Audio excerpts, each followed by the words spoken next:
What's up, everybody? Welcome back to episode 31 of the Punching Down podcast. We're back. We are better than ever. We're the same as ever, but it's pretty good where we're at. We got all sorts of fun stuff to talk about this week. It's hard not to talk about Trump. Fuck.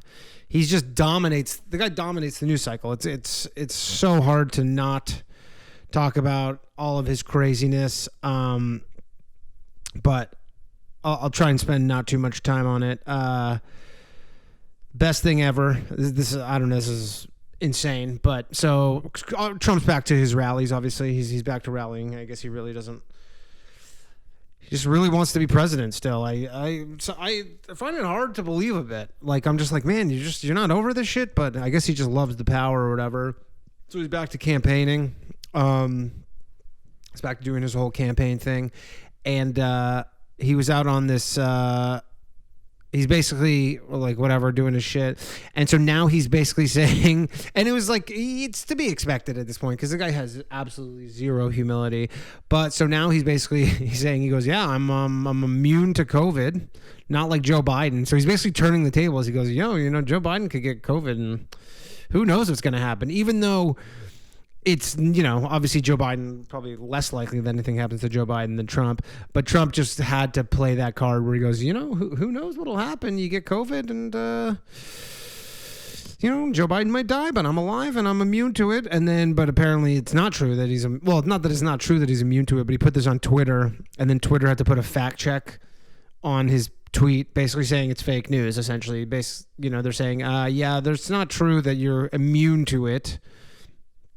You can still get it. There was actually apparently there's been 5 cases in America of people who got it more than once. Interesting too, because I did this podcast a few months ago, the Comedy Sellers podcast. It's called Live from America, and this guy who is like the host of it, his name's Hatem.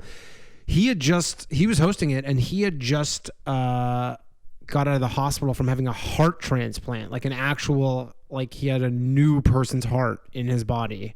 It's pretty crazy. And he had to do this all during COVID. Like, so he basically had to have a heart transplant, be in the hospital. But so he said, he's like, yeah, I actually got it twice too. He's like, where I got it, and then it was like, wasn't great. And this is all while like dealing with, I guess having a heart that was about to give out and then needing a new one. But so he's like, I got COVID, and then it went away, and then he goes, and then it came back, and it was really bad the second time. He goes, it was like really, really bad the second time, but then they gave him that remdesivir stuff, and then he's like, it just worked, and he's like, it felt fine. But anyways, I don't know if he's counted in that 5, but anyways, you can't get it back. So fake news on Trump being fine. Although at the same token, I'm like, Chris Christie if you know Chris Christie, he's like the former, was he governor of New Jersey or whatever, big fat guy. He got it. He's like 68 years old, or 58 years old, sorry. He got it, and he's just like out of the hospital now. So I'm starting to be like not too worried about COVID. I know people are still, there is cause for concern or whatever, but if Chris Christie didn't die, I don't think anybody's going to die. I mean, that's not true. Obviously, people are going to die from it, but like if Chris Christie beat it, I think we're somewhat out of the woods on this stuff. But yeah, so anyways, that's all I'm going to talk about Trump. Although it's not all I'm going to talk about politics, because so I couldn't believe this. Remember when Kanye West is like, I'm running for president, right? And then you're like, yeah, whatever, Kanye. Because I thought he had like a fucking, new album coming out. I was about to say CD, but I was like, I thought he had like a new album coming out. So I was like, he's just, the guy knows how to market himself or whatever. And so he just has a new album coming out. So that's the reason behind all of this, is that he just, he's just going to promote his album, and he's going to fake run for president. And then, people started showing photos, and I don't even get this, but he's on ballots, but as a vice presidential candidate, but he's actually like written on the ballot. Like he's made like, it's not, people aren't writing him in. He's actually made it on the ballot with this other guy who's running for president, who I don't know who he is. But so Kanye West is the vice president. And so anyways, and then Kanye West, he released like this is 2 days ago, he released, or yesterday, sorry, he released a legit campaign ad. So I'm gonna play this for you right now. You can listen or watch. America. What is America's destiny? What is best for our nation, our people? What is just, true justice? We have to think about all these things together as a people. To contemplate our future, to live up to our dream, we must have vision. We as a people will revive our nation's commitment to faith, to what our Constitution calls the free exercise of religion, including, of course, prayer. Through prayer, faith can be restored. We as a people are called to a greater purpose than ourselves. We are not only a beacon to the world, but we should be servants to each other, to encourage each other, to help each other, to lift up each other, our fellow Americans, that we may all prosper together. We have to act on faith with the sure knowledge that we are pursuing the right goals and doing the right things. We will build a stronger country by building stronger families. Families are the building blocks of society, of a nation. By turning to faith, we will be the kind of nation, the kind of people God intends us to be. I am Kanye West, and I approve this message.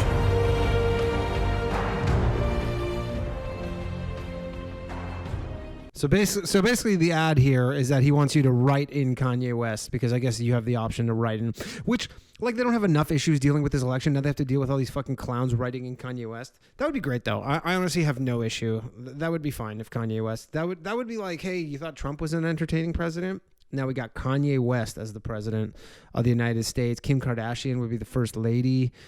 He probably, I don't know. There's obviously no chance he's going to win.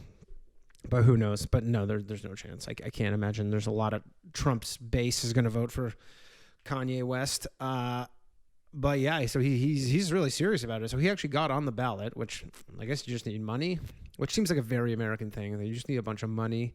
And then, yeah, boom, you're on the ballot for president or vice president of the United States. And then he has this pretty slick commercial that he released.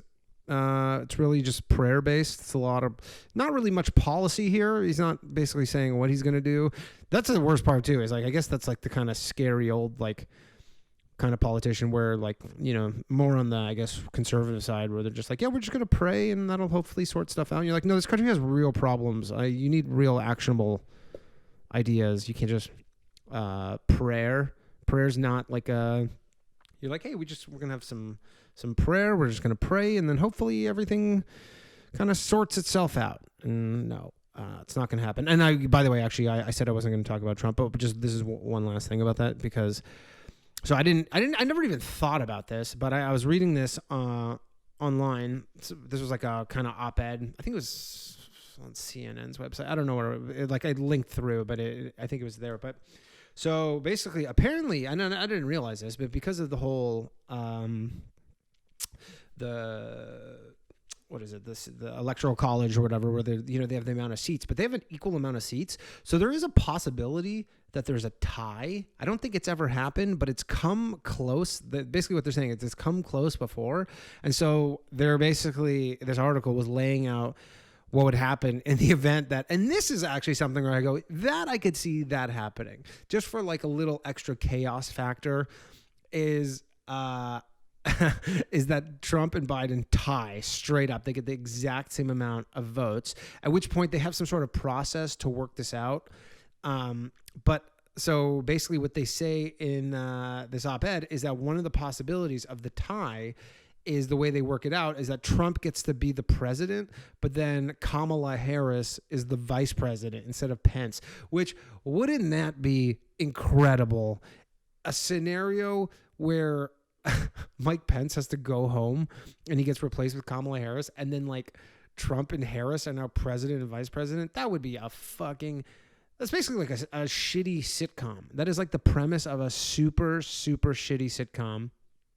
And yeah, apparently that's on the table. That is like, it's like, obviously it's unlikely. It's highly unlikely, but it's apparently possible. So really, let's root for that outcome. That would be, in my opinion, the best outcome that could happen That's the best outcome. And like, cause whatever, like, if Trump wins, people will be like, well, I guess, it's not that surprising. He has a strong base. And if Biden wins, people will be like, well, I guess it was just, it made a lot of sense, but they tie. Oh, that would be something else. I would love nothing more than them to tie. A lot of things going on in New York.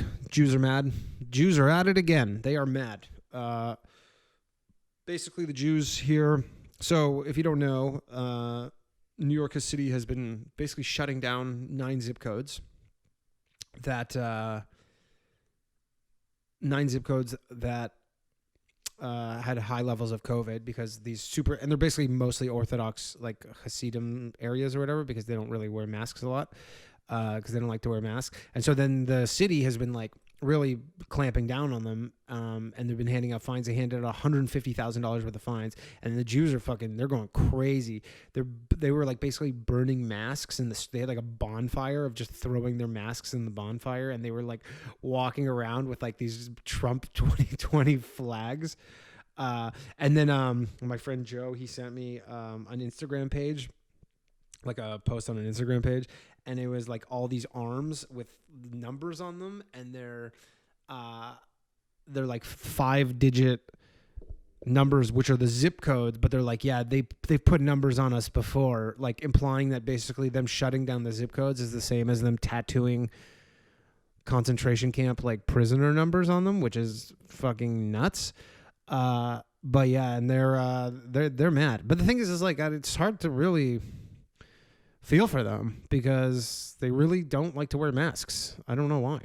I mean, like Ryan Long, my buddy Ryan, has a joke where he's like, they just take the masks and they wear them on their head. So just get 2 masks, wear one on your face and one on your head, and problem solved for all that stuff. But they just don't like to be told what to do, I don't think. And plus they're really targeting like synagogues and all that stuff, but they don't want to listen. I think they lowered the amount of people that you can have in a synagogue to like 10, and they're like, yeah, fuck that. We're just going to do what we like. Lots of shit going on in America, which, you would expect it leading into the election. Lots of stuff happening. Lots of stuff going on. I must say, because I don't know if you saw in Denver, but like some Antifa dude or whatever, or some guy, I don't even know if he's like Antifa, but he like killed like a Trump supporter. They like on something. And it is crazy how normal it's becoming to just log on to Twitter and just see someone get murdered. I don't remember this being this common pre-2020, where like, it's just, you log on and there's just like some, rally or protest, and you go, there's a absolute guarantee that I'm about to see somebody get murdered right now. And it's become so normal. You just go, yeah, like just there's Twitter is, and it's mostly Twitter, like, Instagram and Facebook has it, but mostly Twitter, which I find myself spending more time on Twitter than probably other platforms. And Twitter is just like, every day you log on and you're like pretty much guaranteed to see someone murdered. It's not like graphic murders. It's always like, cell phone footage, or it's like, just after the fact, or like, but there's just all these people getting shot. It's crazy how normal it is. There was a period during all the George Floyd protests where people were getting run over. That was the big one, where every day you just turn on the thing and someone's just getting run over. Like there's just people in the streets, and then people are just getting run over. So it is insane that this is the point we're at, and I can only imagine it's going to pick up steam. Yeah, I've really been going back and forth between like, yeah, it's like, because they're not going to know the results of the election until, I don't know, a few weeks later. So this whole thing is a fucking nightmare. But it'll be fun to live here through it in America. I'm going to enjoy it. I'm going to enjoy it because who knows? Who knows what will happen with it? What else we got? Oh, this was great. This was so insane. Actually, you know what? One more thing. I know I said I wasn't going to talk about Trump anymore, but I have this on my list of stuff and I missed it. But so it's so stupid. I can't even. I don't even know if I should bring this up. I just will bring this up quickly because it's just like.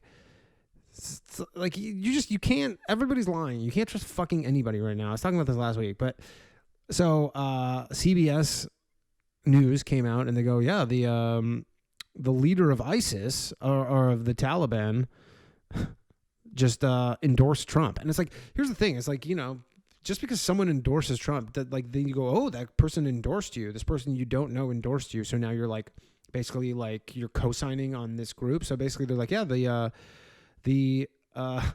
leader of the Taliban, they're like the Taliban is endorsing Donald Trump.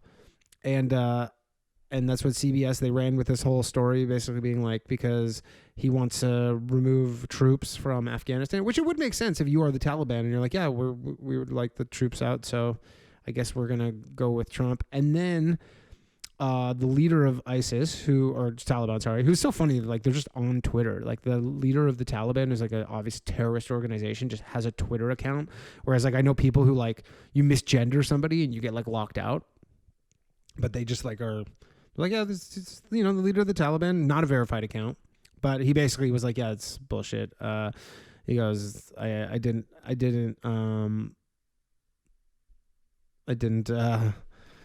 give support to Trump. I'm voting for Biden. No, I'm voting for, that'd be amazing if the head of the Taliban goes, I'm voting for Kanye West, writing ballots.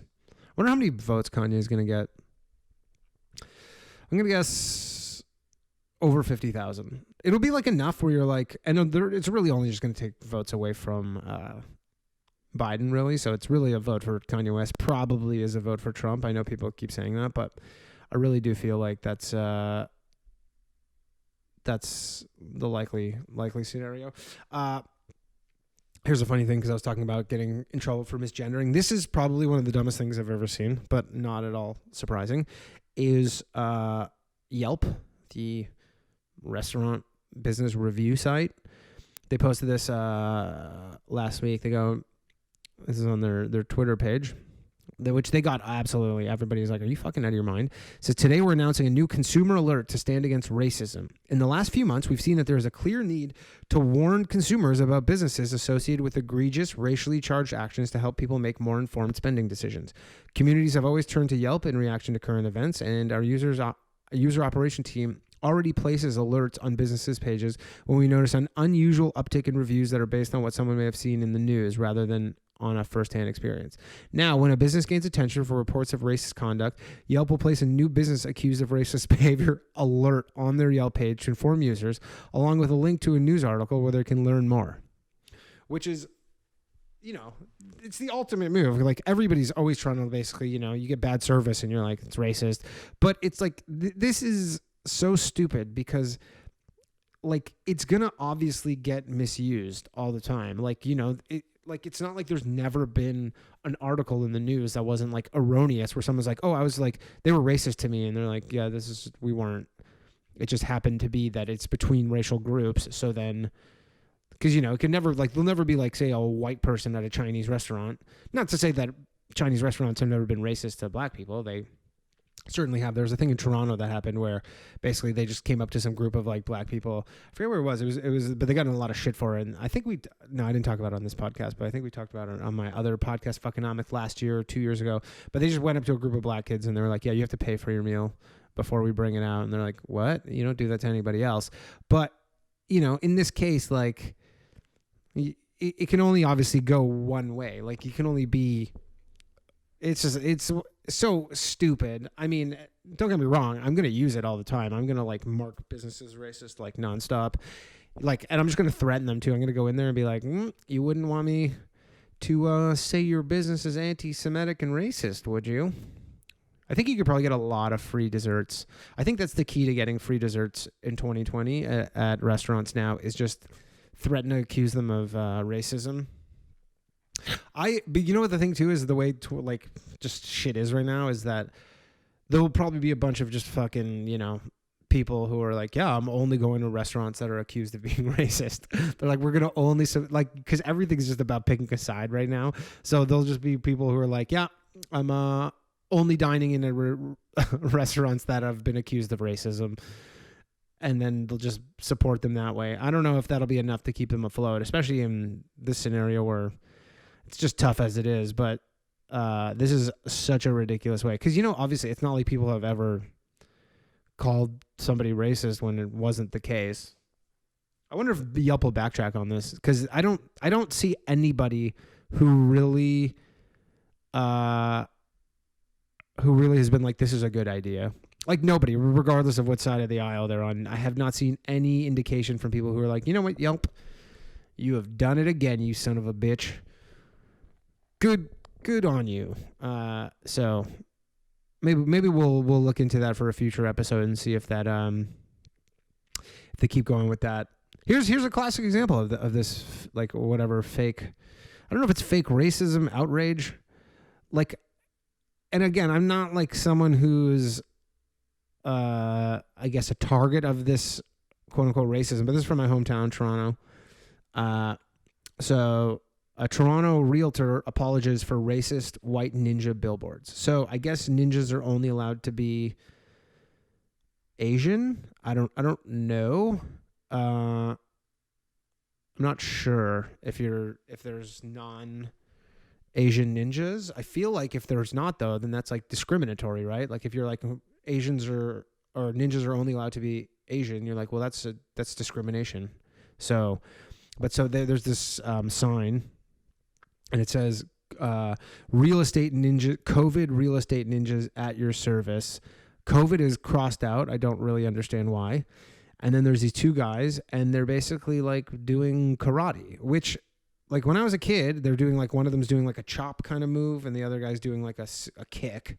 But I'm like, I know lots of people who did karate when I was a kid. None of them were Asian. None of the teachers were Asian. Like, that's the thing, is like karate is like one of the things that's like most co-opted by like white people, at least that I know. Like when I was a kid, no, like everybody who taught karate, everybody who went to karate, not everybody who went to karate, but pretty much always is like the teacher was always just like some old white guy. And then it was like the kids were like, I don't know, I grew up in a pretty white place. So it was like, it was just all white people doing karate. I didn't even go to karate, but just everybody I knew, whoever did it, was white. I never met an Asian. Like, I've known many Asian people. None of them fucking ever did karate. It was always a white thing. So anyways, they put up this billboard as the COVID real estate ninja, which, you know, I guess I get what you're saying. Like, can ninjas only be Asian? I mean, I guess that's what they're saying. But so then people, and by people, the thing too is like, you know, 3 people get mad at stuff like this or whatever, and then it's enough to get it taken down. So some guy, Trevor Liu, he says this shit is racist. He says the shit is bracket. I shouldn't have to say it, but he's basically saying it's racist. Many others on Twitter agreed, expressing confusion on how such a billboard even came to be. And you're like, because it's not like, you know, not everything. I mean, I'm sure, like, is karate, that's the thing, is like, is karate such a negative stereotype about Asian people? I mean, like, I don't even get this one. I'm like, what are they exactly mad about? Are they mad that they're like, what? All Asians aren't ninjas. We're like, we know that. And this is the one person goes, the casual racist. I mean, maybe the font is, but like, you know, there's like the Mandarin restaurant. There's like this chain of buffet Chinese restaurants in Toronto, and I don't know if they're outside of Toronto, but it's called the Mandarin, and they're like, you know, heavily Chinese influence, and like they're not owned by Asian people. It's like a white family that owns that place. So what? They're not allowed to use Asian fonts, even though it's a Chinese restaurant. Like, none of this stuff makes a lot of sense. But then obviously they had to take the billboard came down, and then they just apologized. They're like, oh, we're so sorry. It's so funny too. They're like, I mean, you have to, especially when you're like a real estate agent, broker. You're like, what are you going to do? They work for Remax. They're like, all right, our bad. They just, you know, just apologize over and over again. And no, it doesn't change anything. I mean, here's a similar thing. So this movie Cleopatra is coming out. She was whatever chick from Egypt. I'm not a history guy, but it's Gal Gadot, or whatever. The Israeli chick is playing it. And so then everybody's furious online because they're like, Cleopatra's not white. Like, I've seen so many takes on this too, where people are like, Cleopatra should be played by an Arab woman. And people are like, yeah, she's not Arab. And then people are like, well, she's technically Greek. And then people are like, no, she's Egyptian. She should be black. And like, everybody's just going back and forth. My favorite part of it, because I don't actually give a shit. It's like, I'm not caring about a movie that I have zero chance of ever going to see. But it's just like, if you look at like everybody fighting in the comments, it's funny because like they don't actually know Like they know their side regardless of the issue. They know what side they're taking, which is like, if I'm like a social justice person, then I'm like, she can't be Cleopatra because Cleopatra is maybe not white or Israeli or whatever. So that's the side. But so then there's the other side of it who they're like, who cares? Like, you know, and I guess that would be the side I'm on. Who cares? But I'm not like the point of getting into like arguing about it because I really couldn't give a shit. But then everybody has to go like research their side because like everybody has to come like, so everybody's like, all right, just give me a minute. I'm going to go research my side and then come back with some points. So then all these people come back and they're like, well, Cleopatra is Greek. And so technically she can't be white. And then people are like, well, no, but she lived in Egypt and her father was so-and-so. And then, but you know, they don't actually know any of this stuff. Like they're forced to go into fucking like, you know, Google, and then they just go start learning about Cleopatra just so they can go fight with some stranger on Twitter about some movie they're never going to see anyways, just to score some anger points or whatever, just to fight online. It's just, that's how, I guess people just like arguing online because it's like, it's not accomplishing anything. You're like, it's like a shitty movie that if anything, you're just giving more attention to. But so, oh, this is a great segue. Speaking of shitty movies that are giving more attention to, Cuties. Remember Cuties? Remember Cutiegate from 3 episodes ago when all these people were mad at me because of my hilarious, not even my hilarious t-shirt, it was Corinne's t-shirt.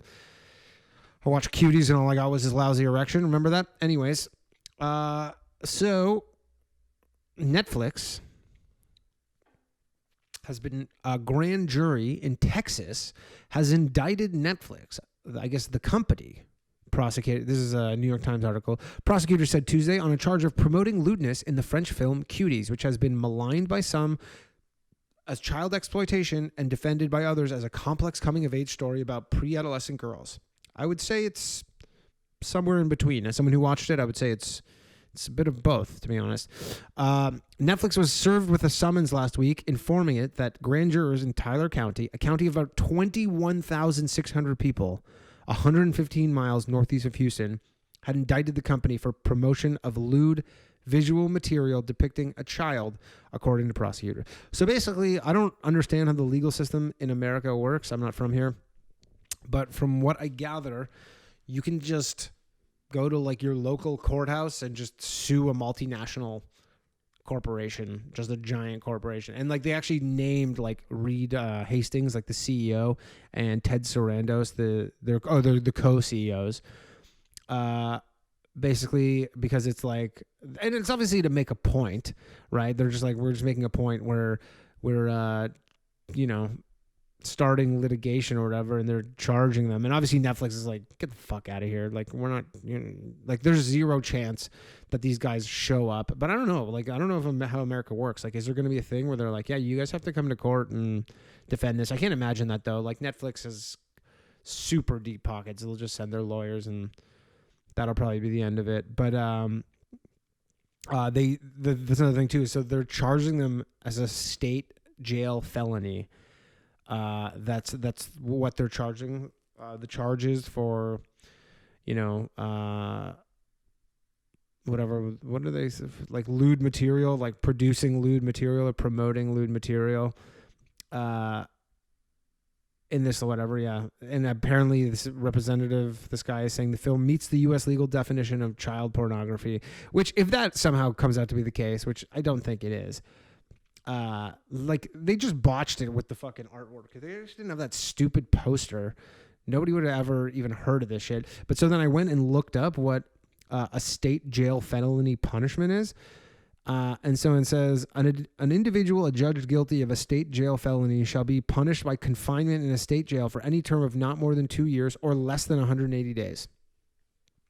Imagine a scenario where, I mean, this would make like a great documentary where if somehow worked out in this dumbass town or county, like they just were found guilty. I mean, I guess it would just, it just keeps going to like all the way to the Supreme Court or something. I don't think it just ends there. Like, I think they just keep appealing it or what, but like the idea that like the co-CEOs would just be like cellmates in state jail for a minimum of 6 months in some just like shithole county in Texas. So stupid. I mean, I imagine absolutely nothing will come of this other than them just making this point right here where they're like, oh, hey, we didn't find your movie very tasteful and now we're letting you know. That's kind of what people were saying about my shirt. So, point taken. Count Tyler, Texas, or whatever the fuck this county is. I wonder if like they'll never even go there. It's so stupid. This whole thing is dumb. Oh fuck, damn it! I said I wasn't going to talk about Trump again, but then I had this one thing. So I'm kind of like, and when I do this podcast, I'm like organized to a degree, but then I kind of like to bounce around because then like whatever feels natural, but I forgot about this. But this is mostly a Vice article, but it's Trump related. But this is the kind of stuff that Vice prints now. It's so hard to even make fun of Vice anymore because they're really leading into just being the parody of themselves that they are. But so this is the article. Witches are trying to figure out whose spell gave Trump COVID-19. Witches have been casting spells on the president since he was inaugurated. His COVID-19 diagnosis fell on a suspiciously auspicious date. Suspiciously auspicious? It's a good 2 words in a row. The news that... Here's the article. The news that... by Jita Jackson. Imagine that was an article by a guy. There'd be zero chance that this is about witches. No chance it'd be about a guy. The news that President Donald Trump tested positive for COVID-19 was surreal. Given how he has downplayed the danger of the virus, he's completely fine. This is from 5 days ago, and he looks like he's pretty much totally fine now. It felt ironic, poetic, or even like some kind of cosmic punishment. For some of the people who have turned to witchcraft and other forms of spirituality during his administration, I love how he drove all these people to witchcraft. It was also a moment to reflect on whether a spell you did that caused it. And then there's all these tweets of people who are like, oh no, not Trump testing positive for COVID hours after every witch just completed their full moon ritual. Trump getting COVID on the 1st of October during a full moon. The witch girls are not slick. So basically all these witches think that the reason Trump got COVID is because they cast a spell. It's funny too because all these chicks are single and you're like, okay, can you just cast a spell and maybe like get a boyfriend or something? Because they're all single and they're just fucking living with their cats, casting spells on Trump all the time. You're like, okay, if your spells work so well, why don't you try and cast a spell and maybe get a boyfriend or something? Just someone who'll take up more of your time so you don't have to waste your time casting spells on Trump. I mean, I guess it'd be fun to cast spells. And there's like people being quoted where it's like, if I could think of one of the most powerful spells to put on someone like Donald Trump, who's been the source of so much destruction, discrimination, and discord, it would be to grant them the ability to truly know who they are and what they have done. Yeah, that's what he's going to do. This is the guy who literally got COVID and then a week later fucking was like, yo, I'm immune to it. Who's not immune to it? Joe Biden. He's going to fucking die. Dying Joe Biden. So that is just more insanity from Vice, although it's as expected. Okay, here's the last thing, because I actually didn't really see this talked about at all. Well, nobody really spoke of it. I happened to see this. So sports are over. NBA finals are over. Congrats to the Lakers. They took it down. The WNBA finals are over. Congrats to whoever team won. I think Seattle won. But so anyways, the night that it ended, I was looking at the channels and they were interviewing the coach. And, again, like nobody watches the WNBA. It's not a good product. The women are fantastic basketball players. They are as good as it gets for women. They're not as good as high school men, but they're as good as it gets for women. They're great, right? But it's just not good to watch. But so they interviewed the coach of the winning team, I think Seattle. And they're talking about why kind of like nobody cares. And then he goes, I don't know what's going on with those columnists, but they all need to take notes of what's going on. The women's game hasn't gotten the respect it needs. Y'all white guys, wake up there, man. So he's basically blaming white people for not liking the so the WNBA is not doing well because of white people now. And he's a white guy too. This was the one thing where I'm like, what are you talking about? How could you possibly, nobody, like, it's not like the kind of thing where like, oh, well, you know, women are all like getting behind this and they're like, why won't men watch this? They're being sexist. Nobody watches the WNBA. It is, women don't watch it. Men don't watch it. Children don't watch it. Old people don't watch, nobody watches it. It's not good to watch.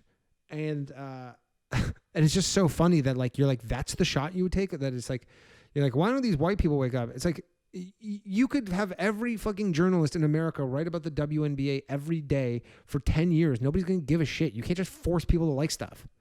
Like, this is like the ultimate, like, you know, free market doing its thing. And I know people don't like that maybe, but you're like, you can't force people to like something that sucks. It's just not how that works. It's like, I don't know. Everywhere has that. It's like in Canada, like, you know, fuck, I don't know, like lacrosse or whatever. Not even though it's bad, but it's like people don't give a shit about lacrosse. I know one guy who cares about lacrosse, Ian Fergus, comic. Other than that, nobody cares. It's just like, you know, it's a B fucking level thing or C level or whatever. You're like, I'm sure they're good, but people don't care. And you can't just will people to care. Like, you can't just be like, oh, we're just going to, if the WNBA just had more coverage, then all these guys would turn off the NBA finals. Like, it was going up against the NBA finals. Like, you're like, yeah, guys are just, it's just, they just didn't know. If guys knew that the WNBA finals were going on, they'd definitely turn off the Lakers versus the Heat. Insanity. Just insanity. All right. That's been the episode for this week. I'm done ranting. Thank you for everybody who's listened. I do appreciate you, and everybody been new listeners to the podcast. I do appreciate you as well. If you like the podcast, if you made it all the way to the end here, leave me a review. It'll help. Until next week, take care. Bye.